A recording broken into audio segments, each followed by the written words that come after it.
perdido num beco sem saída, sozinho e languroso. Procuro um beco com saída, um sentido para as minhas recaídas. Perdido num beco sem saída, sozinho e languroso.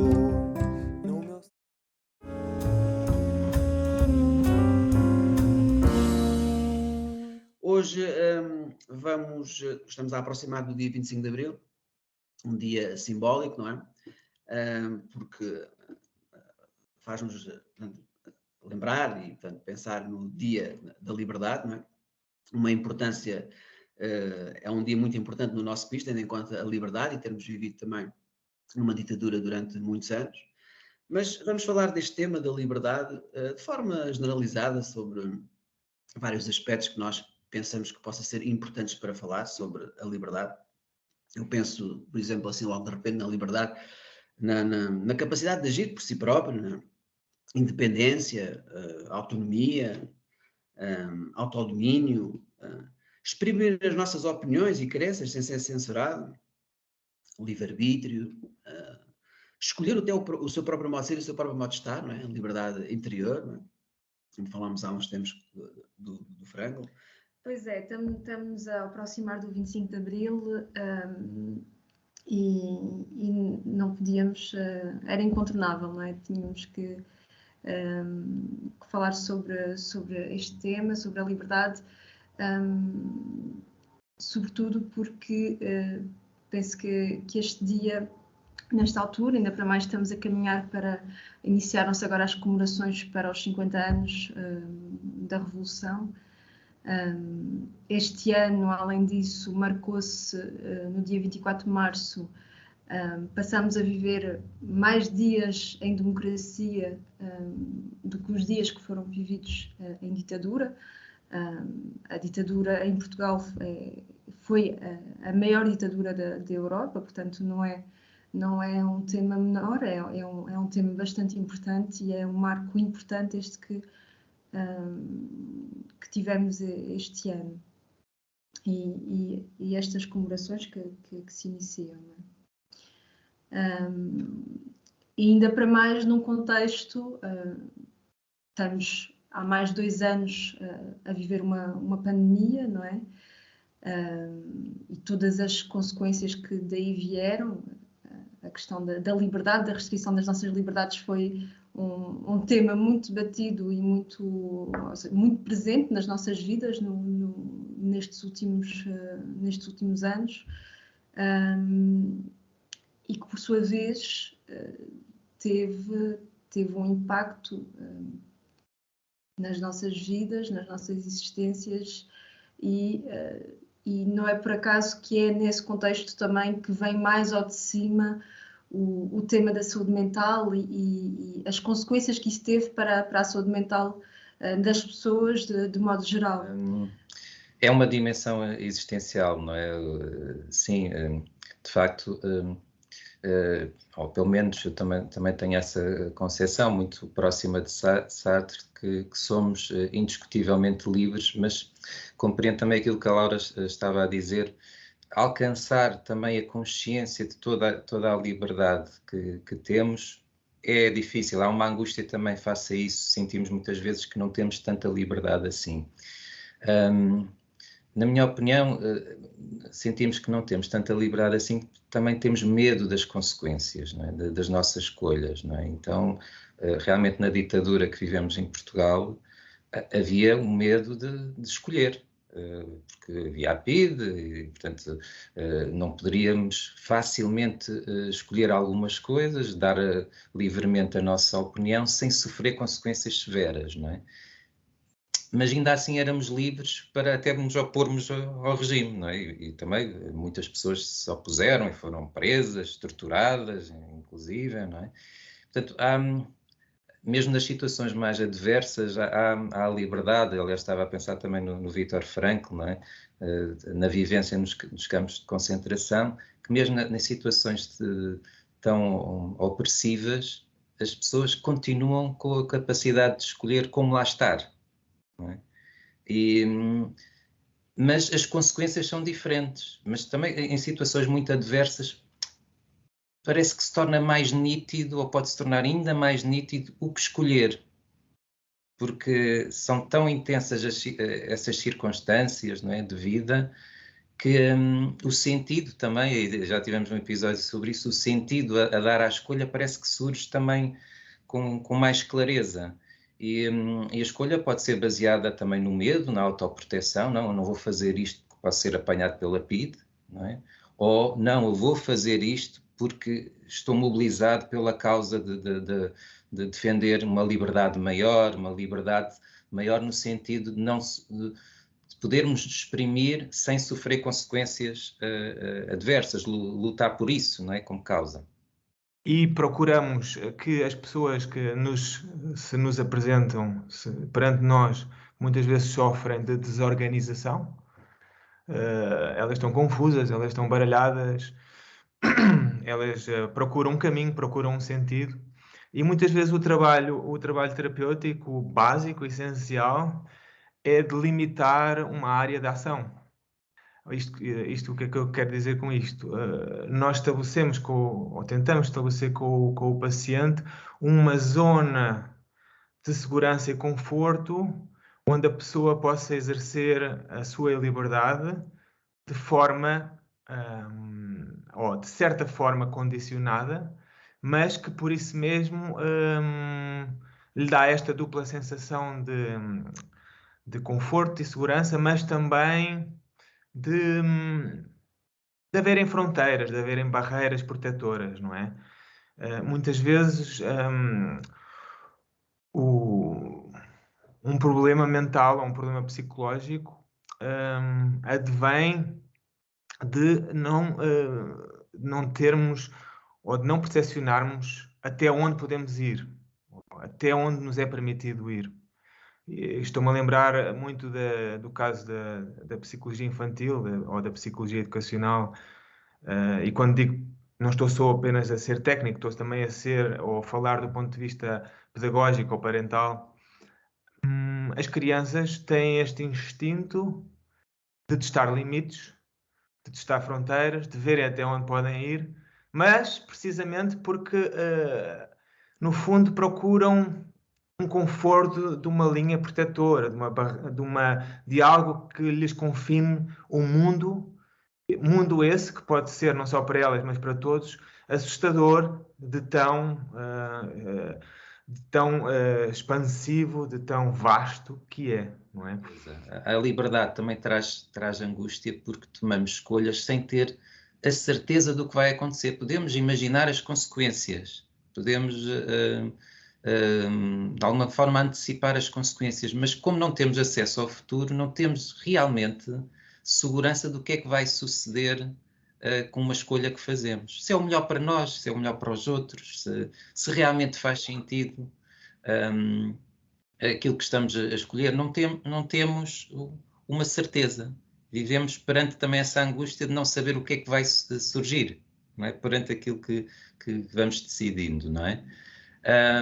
Mas ainda assim temos que escolher baseado muitas vezes na experiência de vida do passado, aquilo que nos trouxe de aprendizagem perante consequências que fomos vivendo. Dele, e o facto de estarmos a falar sobre isto no âmbito do 25 de Abril remete-nos precisamente para isto. Claro que face à opressão, face à injustiça, o contestar é em certa medida o exercer esta liberdade, não é? Mas esta força para contestar não é sempre tão simples e as pessoas vivem situações de opressão, as pessoas são exploradas, as pessoas têm vidas difíceis e, no entanto, e sofrem com isso, não é? Isto limita-as psicologicamente. Volta, muitas vezes. Do outro ponto de vista da saúde mental, ou do espectro do sofrimento mental, temos o indivíduo ou a personalidade que age constantemente de forma a coagir e a forçar os outros a pensarem como essa pessoa pensa. e a obrigá-las a seguirem determinados caminhos que essa mesma pessoa pensa que é o único e é o mais nobre dos caminhos. Portanto, estamos num espectro de alguém que age de forma coerciva, de alguém, utilizando aqui o chavão do psicopata, não é? Em que iríamos então ao extremo de alguém que procura, que é um habilidoso, um manipulador no espectro social. Portanto, esta inflexibilidade ligada ou na psicopatologia é essencialmente também uma falta de liberdade, ou por outro lado, uma dificuldade em lidar com a percepção de que a liberdade existe, não é? O ódio, por vezes, e o ressentimento também pode ser um preço da liberdade negada. Por vezes, a perda da liberdade exterior pode compensar depois com uma liberdade interior de ressentimento, de ódio, ou seja, se fui dominado, reservo-me também a odiá-los. Estava aqui a pensar neste aspecto também, que a liberdade pode levar também para outros limites, não é? Nós temos falado aqui temos abordado de vários ângulos, não é? Que a liberdade, não é? Até mesmo o Frankl falava que eu era livre fora do campo de concentração, porque a liberdade está dentro de mim e não fora de mim, portanto, não estava no exterior, portanto, eu estava tão livre como os corvos que voavam por cima de mim, portanto. E isso, estava aqui a pensar também o facto de, por vezes também, o ressentimento e o ódio e toda aquela interioridade que nós temos também menos boa, não é? Também pode ser uma forma de nos libertarmos daquilo que nós estamos a ser presos e, portanto, e dominados. Não sei.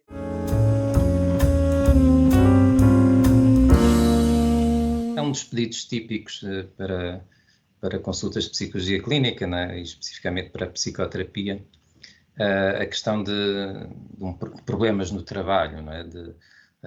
Portanto, muitas vezes está relacionado, sim, com questões relacionais, portanto, ou com o chefe, ou com colegas, ou também com a própria precariedade do trabalho, ou com as próprias funções, os cargos que as pessoas desempenham. Portanto, pode haver um mal-estar psicológico na área de vida do trabalho. E sim, pode ser, desde logo, um motivo para iniciar psicoterapia, a pessoa estar realmente a sofrer devido ao trabalho, até porque, enfim, nas nossas sociedades modernas, o trabalho ocupa tipicamente muito tempo, portanto, se verificarmos em termos de tempo de vida, passamos cerca de 1/3 de vida adulta a trabalhar, não é? 8 horas para dormir, 8 horas para trabalhar, e o resto, bom, em deslocações e muitas vezes também em questões burocráticas, faltando muito pouco tempo para o lazer, para a família, para as amizades. E, portanto, é uma área significativa desde logo enquanto tempo de vida. Eu digo 8 horas quando isto é mais ou menos aquilo que é a regra, mas sabemos que há pessoas que trabalham mais de 8 horas por dia, não é? Até, por exemplo, os profissionais de saúde durante a pandemia, em meio hospitalar, bom, ultrapassaram muito estes valores, não é? E mesmo sem ser em pandemia, que muitas vezes ultrapassam esta carga horária diária.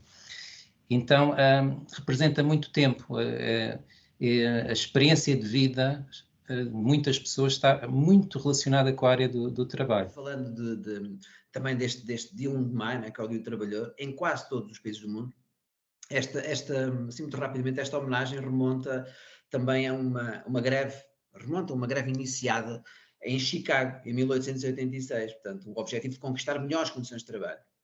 Parece que resultou confrontos, prisões, até mortes com alguns trabalhadores e alguns operários, confrontos com a polícia, claro.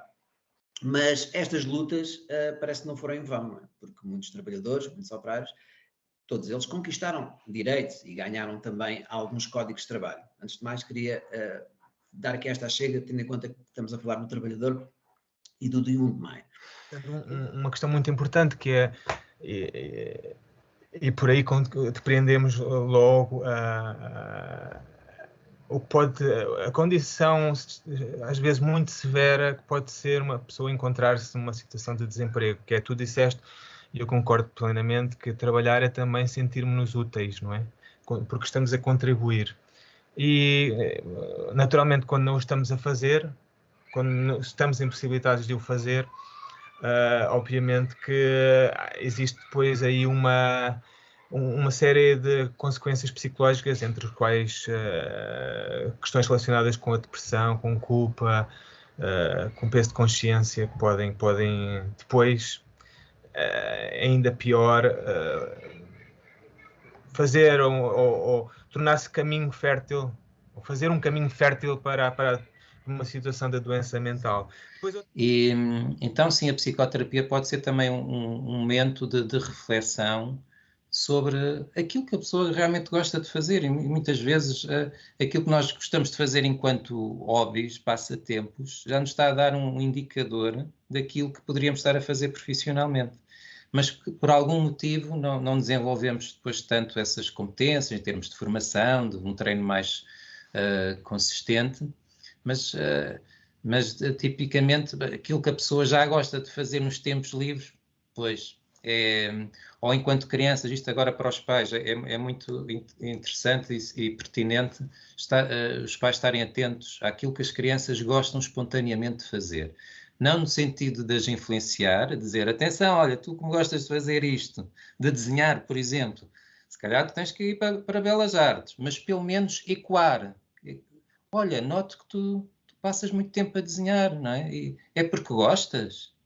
Olha, então... Porque muitas vezes a criança precisa também de escutar dos outros o significado daquilo que está a experienciar. E isto pode ser importante até para esse amadurecimento de uma ideia futura na vida profissional, académica e profissional. O facto do trabalho, ou as relações de trabalho, serem essencialmente também relações sociais, tem sido apontado, isto pelo que eu leio e também por aquilo que observo nas minhas relações diárias, como um dos fatores preocupantes, num dos fatores novos de trabalho, que é o home office, ou as relações à distância de trabalho. Ou seja, por um lado, o trabalho à distância criou mais independência para as pessoas, e às vezes até uma melhor gestão de recursos, eletricidade, água, etc. Como também criou-se também muitas vezes um maior espaço para a vida pessoal. Há muitos adolescentes que se projetam no futuro, e isso é muito saudável, não é? Já têm ideia, fazem já uma representação quase mental, como é que se vão ver daqui a alguns anos a trabalhar ali ou a estudar num determinado curso para exercer uma determinada profissão. E isso vê-se muito, não é? Isso vê-se muito em miúdos que já estão quase a concluir também o 12º ano, o 11º ano, sim, e mesmo alguns mais novos, também se vê muito essa ideia e esse pensamento do que é que eles gostariam de ser, como é que vai ser a minha vida, se vou ter um trabalho, se aquele trabalho que eu até quero muito, será que depois vou gostar ou não? Já colocam, já pensam nisso, já falam nisso, e até no ponto de vista da orientação vocacional e tudo, alguns miúdos que já estão a fazer teste de orientação vocacional, claro que já colocam essas questões e vivem já muito naquilo que irão ser e aquilo que vão fazer no futuro. Portanto, mas relativamente, há pouco como também falavas do sentido, portanto, é verdade que o trabalho pode dignificar o homem, pode nos levar a realizações pessoais ou pensar de forma diferente e criar algo interessante no trabalho, laços de amizade, sentimento de pertença ao grupo, mas também é importante dizer que muita gente tem trabalho e não tem sentido. Há muita gente que o trabalho é importante e até pode nos levar a ter um sentido de vida, mas não é suficiente muitas vezes para encher a vida de sentido, é o que eu quero dizer. Portanto, E por isso há pouco também quando falavas na situação da neurose do desemprego, portanto que há essas vivências de desocupação, o não ter trabalho, portanto, mas as pessoas podem depois compensar isso com outras coisas, entende sentido, portanto, não fazer de um trabalho, mas não trabalhando, mas fazer de um estágio. Fazendo um estágio é como se estivessem a trabalhar e não estão a ser remunerados, mas estão a desenvolver competências e aprendizagens para um dia mais tarde poderem exercer funções naquilo que gostariam, portanto. E muitas vezes acabamos por ser aquilo que nunca pensámos ser. Todos nós passamos por isso, com certeza, neste ou naquele aspecto, não de uma forma necessariamente central naquilo que queremos ser no futuro em termos profissionais, mas com certeza que a vida é feita de experiências e passamos a vida a mudar o rumo e a experimentar coisas e às vezes surpreendemos connosco próprios. Bem, mas sobre as questões do trabalho, o que eu gostaria de falar, porque e remetendo também para a minha prática clínica e para as pessoas que acompanho, tenho-me apercebido, tem surgido muito em consulta questões relacionadas com o trabalho como problema. Para mim, as primeiras consultas, quando estou a conhecer a pessoa que recebo, se for uma pessoa, lá está, que não seja estudante, que já esteja a trabalhar, é importante saber qual é que é o seu trabalho, qual é que é o seu local de trabalho, porque isso para mim é logo uma informação importante do ponto de vista de olhar para isso como um fator de risco ou não, não é? Para a saúde, tendo em conta os problemas que apresenta em termos de saúde mental. Já se falou aqui da questão do burnout. O burnout este ano passou a ser considerado pela OMS, pela Organização Mundial de Saúde, como doença ocupacional, portanto passou a fazer parte dessa classificação. E, portanto, doença ocupacional, ou seja, associada ao trabalho ou uma atividade que a pessoa tenha significativa.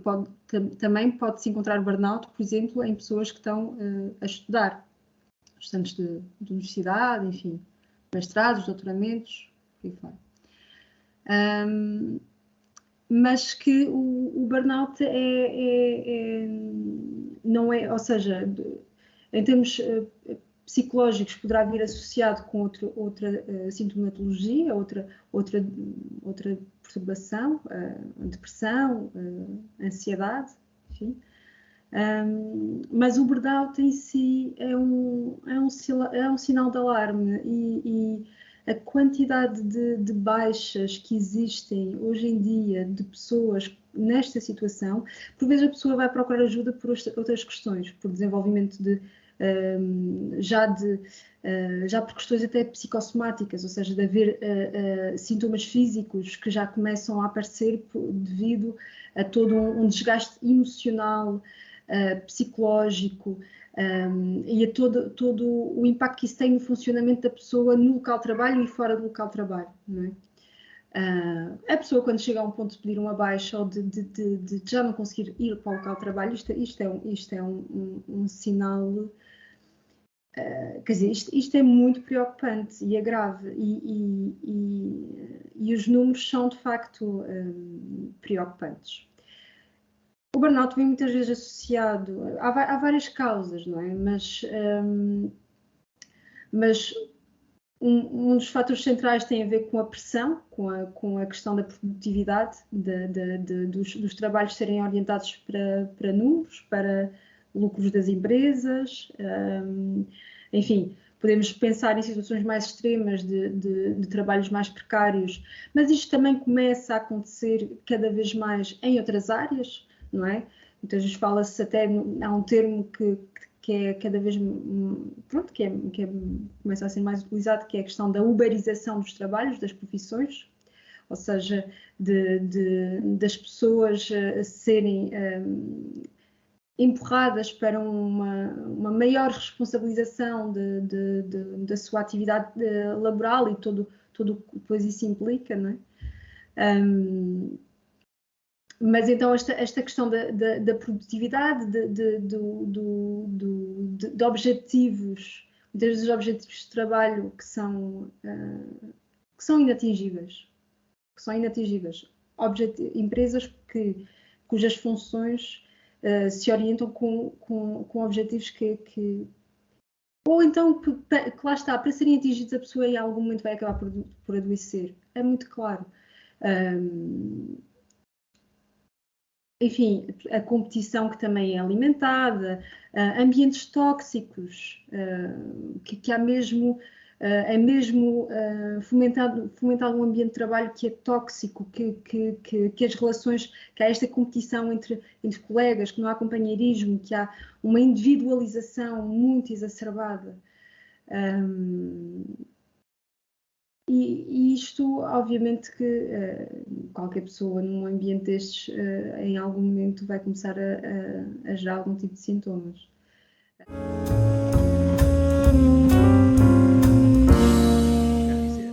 Mas muitas pessoas e muitos adolescentes que sofrem, que ainda sofrem e sofreram com várias situações na sua vida, revivem insucessos pessoais daquilo que foi no passado, vão reatualizando conflitos do passado e, portanto, estão ali muito, por vezes até deprimidos com essa situação. É quase uma doença do tempo vivido, não é? Aquelas vivências e aquelas experiências que têm estão muito... e tem que se... E por vezes tem que haver uma reconstrução e tem que haver uma forma de tentar perceber como foi tudo aquilo no passado e como pode vir agora a ser melhor no presente e até na projeção ao futuro, porque as pessoas estão deprimidas, não se conseguem projetar no futuro, o passado, vivem do passado e acabam por... o tempo até acaba por ficar mais lento e até parar mesmo, as pessoas estão deprimidas e portanto e vivem muito em função do passado. O viver no passado, não é? O viver no passado como pode ser visto, e penso que esta é a intenção que está por trás da escolha de palavras, como tendo um peso um pouco irónico, não é? Um pouco provocatório, diria eu. Viver no passado seria uma indesejabilidade e até uma impossibilidade, se falarmos, se pusermos as coisas em termos de dimensão física, em termos de dimensão do ser. Portanto, o viver no passado, per si, é algo que eu diria que não seria o desejável. Porém, no entanto, a visita ao passado, eu poria as coisas desta forma, é algo sim desejável, porque é no passado que muitas coisas que justificam aquilo que somos hoje e que explicam aquilo que somos hoje, é no passado que elas se encontram e é através das experiências que vamos acumulando e das vivências que vamos vivendo portanto, que vamos aprendendo e vamos olhando para nós próprios como alguém que tem um presente justificável, que tem um presente compreensível. E é nesse sentido que a visita ao passado é algo positivo. Pois este tema do viver no passado, pois, que costuma surgir também e muitas vezes nas consultas de psicologia clínica, em psicoterapia, não é? Muito na vivência mais depressiva. E, portanto, as pessoas vêm com questões dolorosas, sofridas, tipicamente de acontecimentos passados, que pela exploração psicoterapêutica, das sessões de psicoterapia, vamos compreendendo essas dores que têm origem no passado, mas têm manifestação no presente, levam a que exista o abatimento, não é? Falta de energia, de desejo perante a vida, falta de esperança, típica do fenómeno depressivo. Portanto, a pessoa fica estagnada, algo a bloqueou, não é? Um sofrimento de um acontecimento passado. que uma das coisas que me parece desde logo muito redentora, ou seja, possibilitadora da transformação, é desde logo este movimento que nós psicólogos fazemos de testemunhas benevolentes, não é? Da escuta compreensiva, empática do sofrimento dos outros. Muitas vezes o sofrimento é algo muito solitário, as pessoas guardam para si esse sofrimento, ou mesmo quando falam em forma de desabafo, não, junto de outras pessoas, não encontram essa escuta mais compreensiva, empática, de procura de significado. É só desabafo e não compreensão. E na relação terapêutica, o que leva a que isto possa ser ultrapassado, este abatimento, é este modo de testemunha benevolente, mas compreensiva, de querer ajudar a pessoa a sair daquele estado, não é?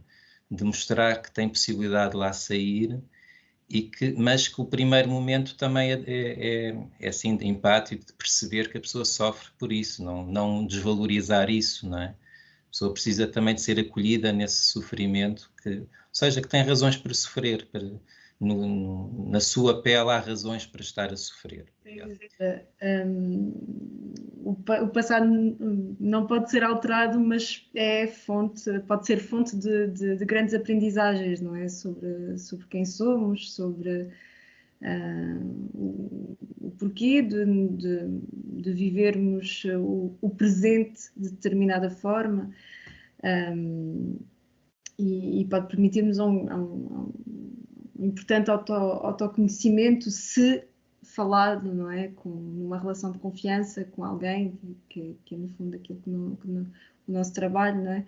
Mas onde isso tudo possa ser elaborado e compreendido, de maneira a haver uma maior aceitação de si próprio e assim poder olhar para o futuro, não é? Eu estava a ouvir e estava a lembrar-me do Coimbra de Matos, do António Coimbra de Matos, que é assim um revolucionário do ponto de vista da psicanálise e daquilo que ele desenvolveu em termos da psicanálise, em que ele fala sobre isto, não é? De que o que ele traz de novo relativamente à psicanálise mais clássica é precisamente é importante compreendermos.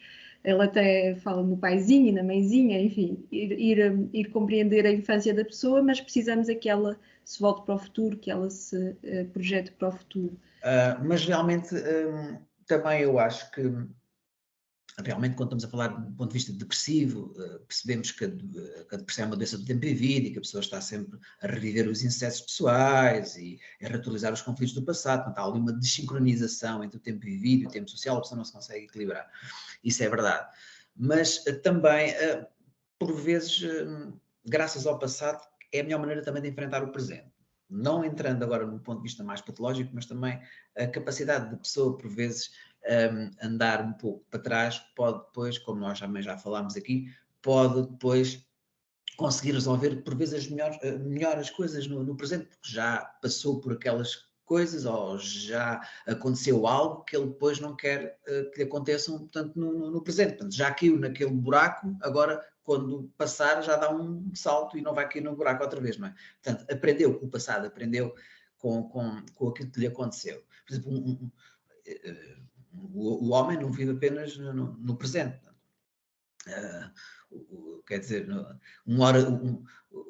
ultrapassamos o tempo, nós temos a capacidade e temos consciência de andar para trás e andar para a frente e portanto, por exemplo, um orador, alguém que está a preparar-se para uma conferência, pode recordar-se também de ocasiões do passado, ir rememorar também como é que o público reagiu, àquilo que ele disse, aos tópicos, a algumas ideias, portanto, e aquilo que obteve mais sucesso ou não, aquilo que se foi bem recebido ou não, portanto, tudo isso é muito importante. A atitude mais eficiente, efetuada da sua parte, portanto, aquilo ele pode imaginar como é que foi anteriormente para que agora as coisas corram melhor.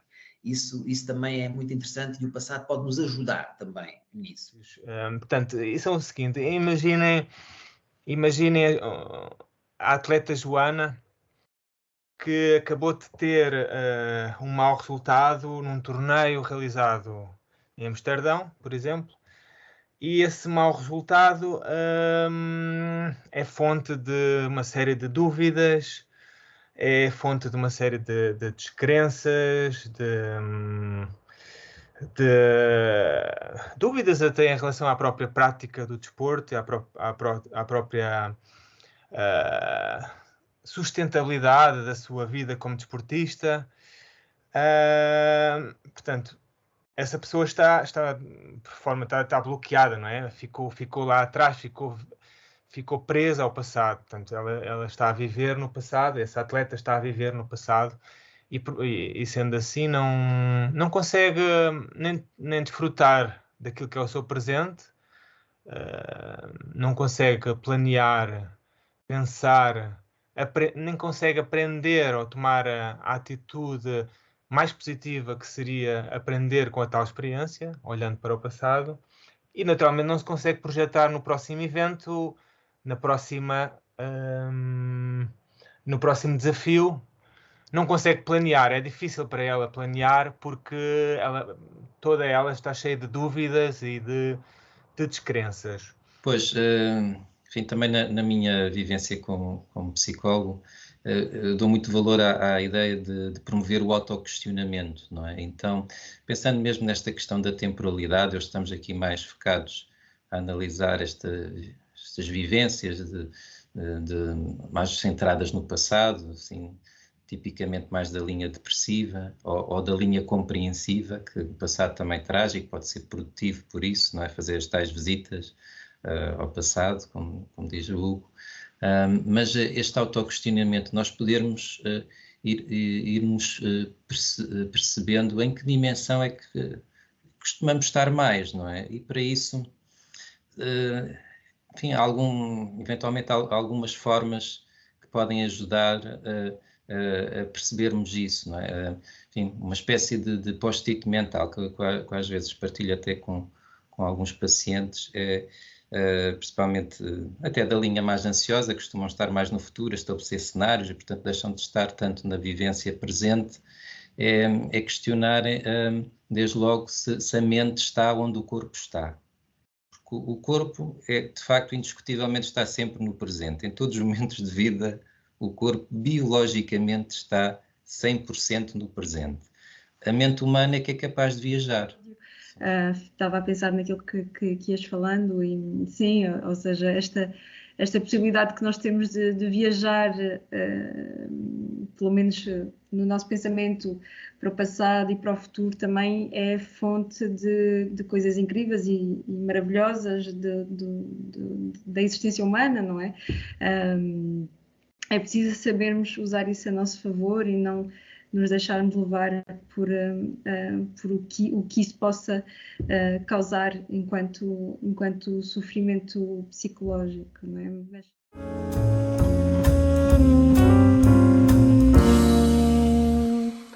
Viver no futuro, como também disseste bem, aqui para a nossa psicologia, remete para as questões da ansiedade. A ansiedade que normalmente está ligada a uma perturbação, e quando digo perturbação, não necessariamente no sentido patológico, mas a uma perturbação do nosso bem-estar, do nosso ser, da nossa vivência diária. Quando falamos em ansiedade, existe sempre uma pressão associada, um calafrio, uma sensação na barriga, um nervosismo, um roer as unhas. Há uma série de sintomas visíveis que nos dizem se alguém está a sofrer naquele momento de ansiedade. Acho que a ideia de viver no futuro, de estar com pensamentos sobre situações que estão por vir, também por vezes pode estar relacionado com fases da vida que a pessoa possa estar a passar, porque de facto há momentos na vida, momentos de mudança, momentos em que se dão mudanças significativas. Penso que faz parte do próprio processo de atravessar essa mudança, estar um pouco mais com o pensamento no futuro. E aí alguma preocupação até é expectável, não é? Ou seja, não é necessariamente problemática. Por exemplo, quando há uma transição, como por exemplo o fim do secundário e a entrada para a universidade, ou um casal que está prestes que estão prestes a serem pais, são mudanças que trazem claro, um viver no futuro, ali em parte, no sentido de estar a imaginar como é que vão ser as suas vidas com aquela mudança, e isso faz parte do próprio processo de atravessar essa mudança. Mas efetivamente o viver no futuro, para nós psicólogos e com prática clínica, percebemos que muitas vezes isto é algo que surge mais de forma mais problemática ou mesmo patológica, e apresentando-se como um sintoma ou mesmo uma perturbação de ansiedade. Eu acho que agora, até mesmo com a situação da pandemia, o grande denominador comum tem sido a ansiedade e a depressão. Mas a ansiedade e a depressão também está no grande denominador comum das perturbações que vão existindo no ponto de vista até da psicopatologia. Começa sempre por a ansiedade. Talvez o receio, o medo, a insegurança, a incerteza, que realmente está ajustado à ansiedade. Mas nas escolas, muitos miúdos surgem com várias situações de ansiedade. A ansiedade é uma reação básica do ser humano, mas muitas vezes é desadaptativa, é desorganizadora e tem repercussões na eficiência cognitiva. E eles têm muito receio de aquilo que pode acontecer, seja nos testes, seja na forma como os professores os veem, na forma como os colegas também os veem e também lidam com eles, se gostam ou não. Portanto, isto surge muito nas escolas. Naturalmente que a ansiedade, neste sentido negativo, está ligada a quem participa em eventos desportivos de forma semi-profissional ou profissional. Um atleta tem que se orientar necessariamente para o próximo evento, para o próximo objetivo, para a próxima conquista. E durante este processo é perfeitamente natural que surjam questões, problemas de ansiedade que são mais ou menos exponenciados consoante, em primeiro lugar, a personalidade do próprio atleta, em segundo lugar, a percepção do controle ou falta de controle. Ou seja, o ter a percepção que vamos controlar algo, penso que nos dá uma sensação de calmaria, de segurança. Mesmo os performers, nomeadamente os atores, lembro-me de ouvir alguém dizer isto, com muita experiência, mesmo na casa dos 70, dos 80, sentem um nervoso miudinho antes de subir ao palco. O mesmo se passará com desportistas, não tão longe na idade, derivada da característica da atividade, mas eles sentirão também esse nervoso miudinho, essa pequena ansiedade. A questão aqui é que a ansiedade se torna um problema e torna-se grave, pode se tornar grave, quando há esta percepção de não controlarmos ou de perder o controle. E o medo como emoção, e aliás tudo que diz respeito ao nosso mundo emocional, muitas vezes pode ser algo que nos dá essa sensação de descontrole, não é? De que eu não tenho controle sobre as minhas emoções. E a verdade é que o nosso mundo emocional e as nossas emoções são informação importante, muitas vezes porque precisamente elas, quando surgem, querem nos dizer alguma coisa. De um ponto de vista evolutivo, o medo foi o que nos permitiu reagir a ataques, a situações que ponham em perigo a nossa vida, não é?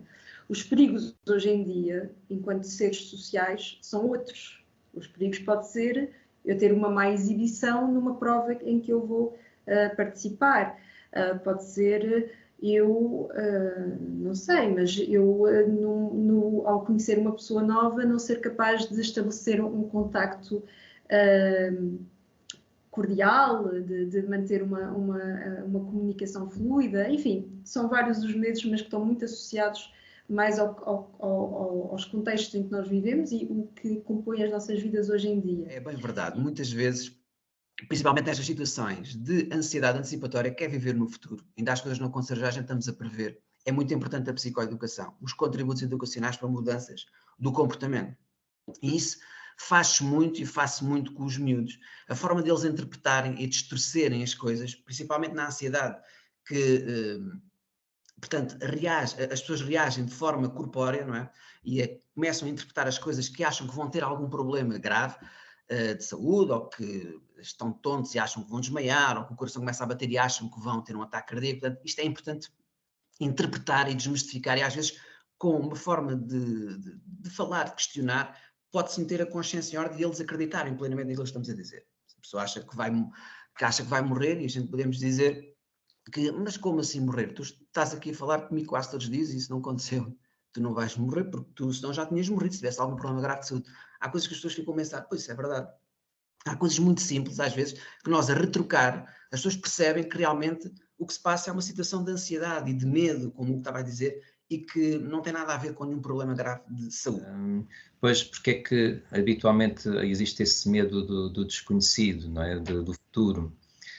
Para além da questão da incerteza existencial, o que é certo no futuro, quando nós estamos no presente a pensar e vivenciar essa dimensão futura, é que no futuro estará a morte, a finitude.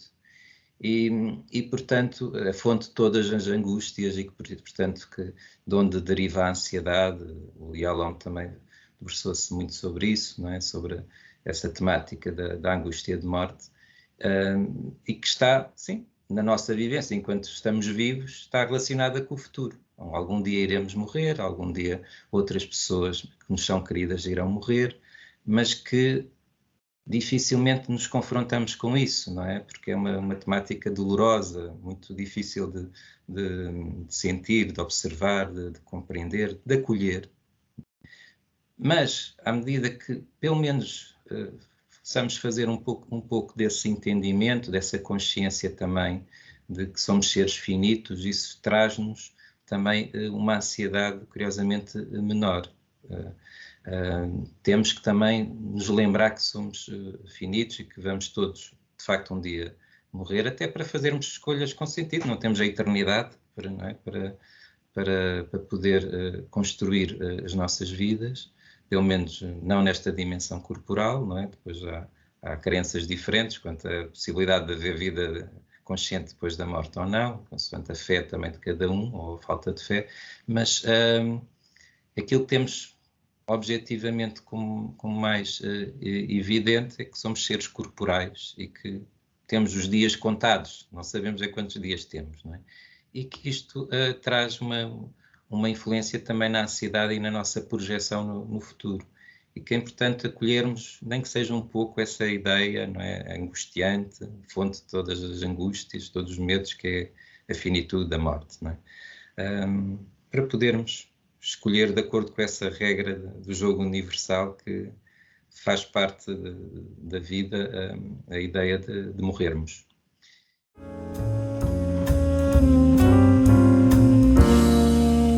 Parece que o homem transcende o tempo, não é? Podemos viver, vivendo no passado e no futuro, parece que é algo significativo e que nos faz também pensar no presente, não é?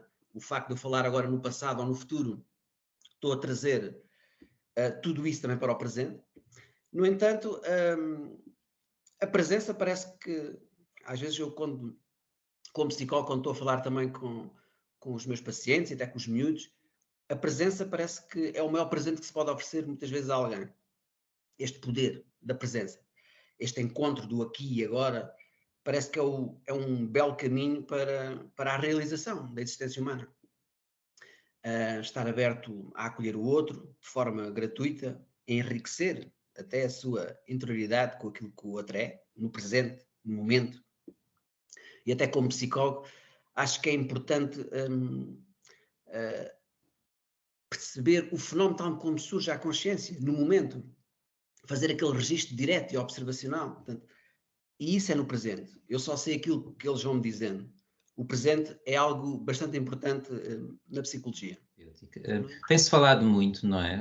Penso nos últimos anos, sobre a questão do aqui e agora, do viver no presente, e até para além dos modelos da psicologia e psicoterapia, não é? Muito por influência até oriental, não é? De que, até o mindfulness, não é? A questão de poder estar também mais presente no aqui e agora, não é?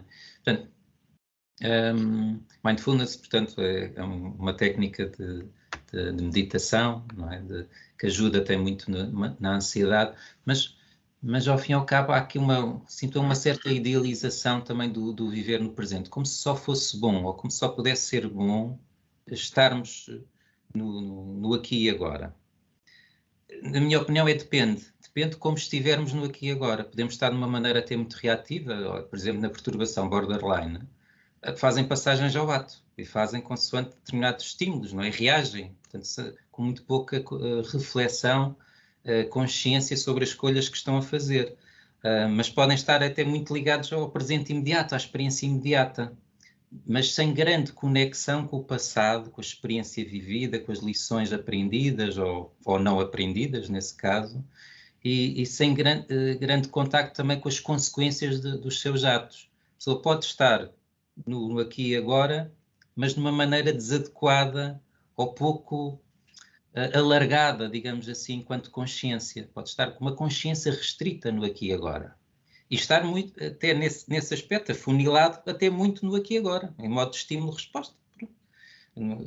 Sem reflexão, sem uma consciência mais alargada. Portanto, sinto que há um certo romantismo, não é? Ou idealização, em termos culturais, face à ideia do viver no presente, ou no aqui e agora. Mas que nem sempre isso se traduz numa relação bem vivida com o presente. Depende. Bom, porque é uma grande dificuldade também para qualquer elemento da espécie humana, diria eu. Nós com um grande cérebro que temos, com um neocórtex gigante e inigualável no reino animal, é complicado não pensarmos acerca de outras coisas que não sejam o aqui e agora, ou melhor, é complicado, é muito difícil pensarmos só no aqui e agora e não pensar no futuro e no passado. Portanto, faz parte das características da nossa espécie nós estarmos constantemente a pensar. E é nesse sentido que na psicologia do desporto o grande desafio é sim senhora, além de planear, criar objetivos em relação ao passado, aprender com os erros através da observação de vídeo, por exemplo, ou da descrição de eventos desportivos que passaram, é essencial e é um grande desafio trazer as pessoas para o presente. Porque é ali no presente, lá está no encontro, que as questões do futuro e do passado são tratadas. E ao fazermos isto, ao nos concentrarmos no presente, estamos também a dar um exemplo para que as pessoas, neste caso os atletas, se concentrem no momento, não é? Elas têm, portanto, à sua volta todos os elementos de futuro e de passado, mas elas devem estar agora sim no aqui e agora. e isto digo não só no acompanhamento, na sessão de acompanhamento, mas principalmente nas provas desses atletas, não é? Muito. E sobre esta questão do estar presente, ser um presente, lembrei-me de uma partilha que tive recentemente com uma pessoa que comecei a acompanhar há cerca de 2 meses. E aí à segunda ou à terceira consulta, portanto é um rapaz que nunca tinha feito nenhum processo terapêutico, e que ele me dizia como se sentia grato por encontrar ali um momento, um espaço onde podia estar, onde havia esta partilha no presente, com honestidade, com abertura, e a falta que ele sentia disso na vida dele, pronto, às vezes simplesmente o estar presente, de estarmos ali um para o outro. E fiquei eu própria muito agradecida pela partilha dele, não é?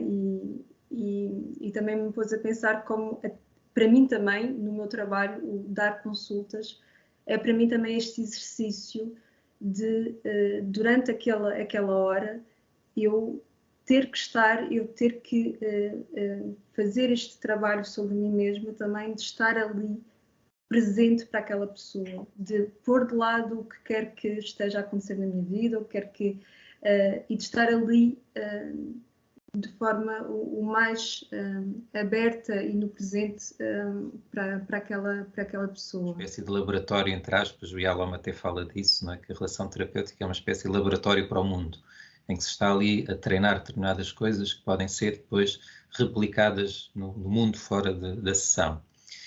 E que uma das coisas que sucede muito são os mal-entendidos nas relações. Eu julgo que aquela pessoa está ali muito bem comigo, mas não pergunto sequer, não é? Ou ao contrário, não é? E que aquilo que leva a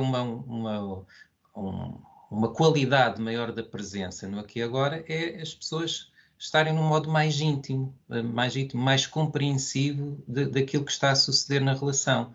Mas se não há uma procura disso mesmo, não é? Se não nos revelamos, se não nos esclarecemos aquilo que estamos a sentir e a pensar na relação, nesses momentos do aqui e agora, os mal-entendidos podem surgir muito, como se fosse uma espécie de ervas daninhas na relação terapêutica ou em qualquer outro tipo de relação.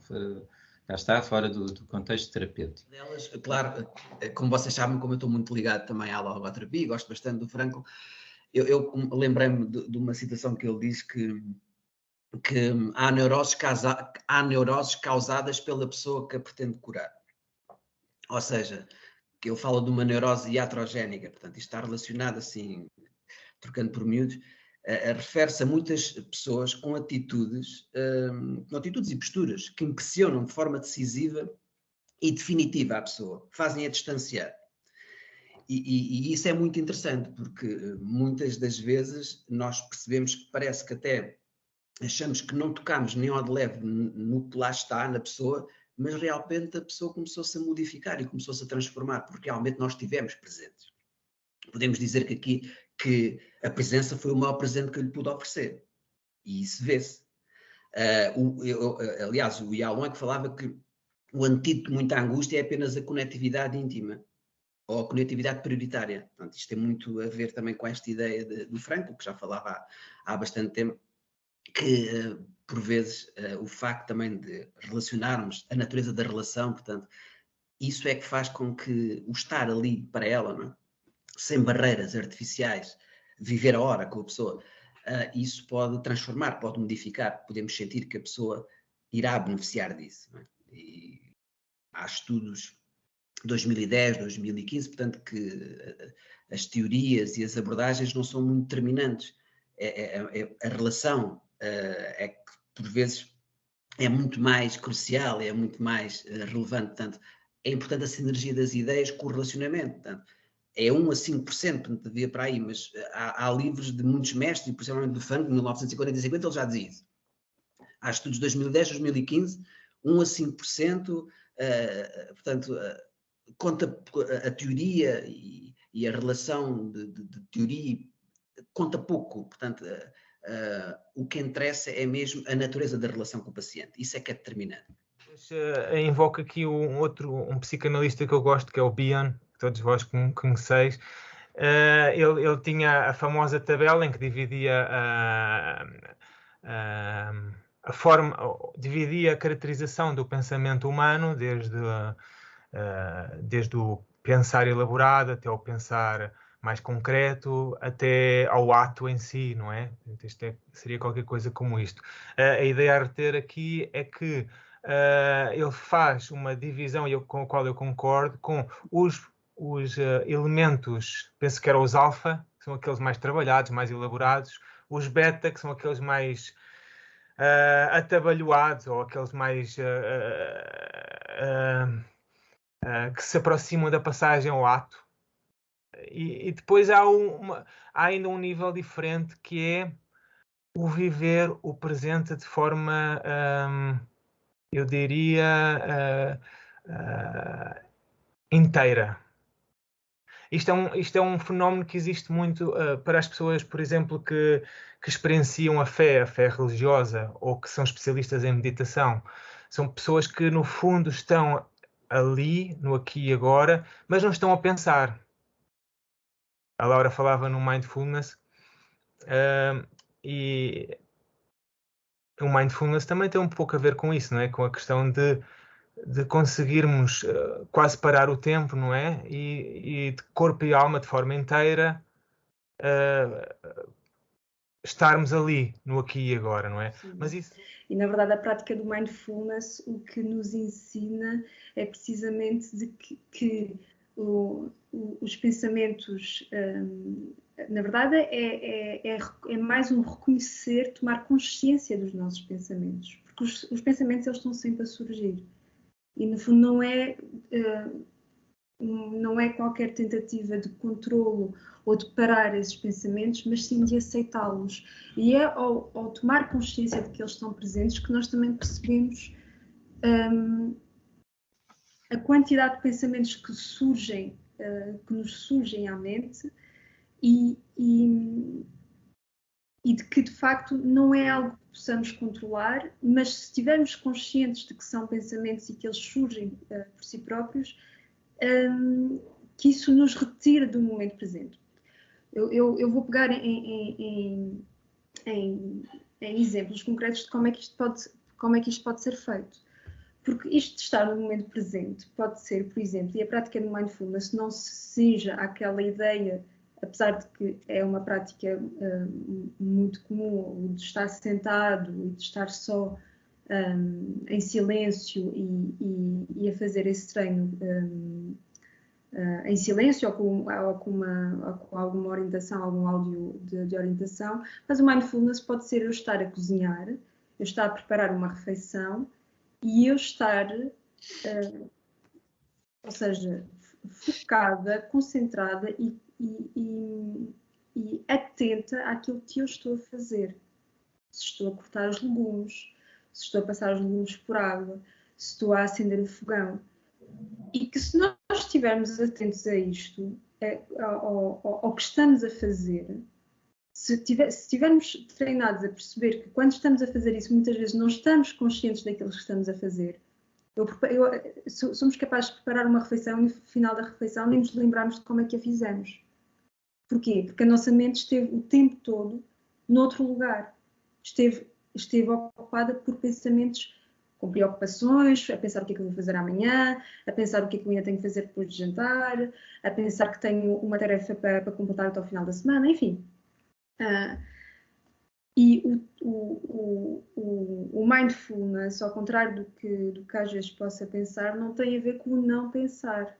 Não tem a ver com a não existência de pensamentos, porque isso simplesmente é impossível.